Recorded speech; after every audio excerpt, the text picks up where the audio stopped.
Homeopathy വിഭാഗത്തിൽ PCODക്ക് ഫലപ്രദമായ മരുന്നുകൾ ലഭ്യമാണ്. ഒരു ജീവിതശൈലി രോഗമെന്ന നിലയിൽ PCODക്ക് മരുന്നിനോടൊപ്പം തന്നെ ജീവിതശൈലിക്കും പ്രധാനപ്പെട്ട പങ്ക് വഹിക്കുന്നുണ്ട്.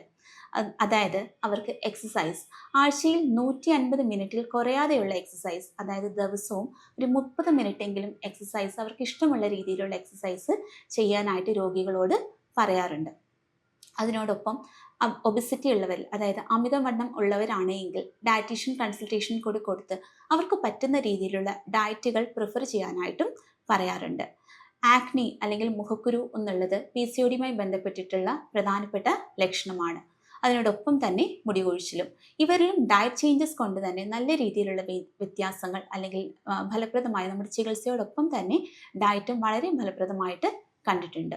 ഇതൊക്കെയാണ് പ്രധാനമായും നമ്മൾ PCODനെ മാനേജ് ചെയ്യുന്ന രീതികൾ.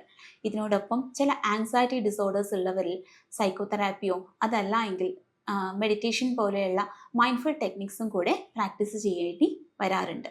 ഇങ്ങനെ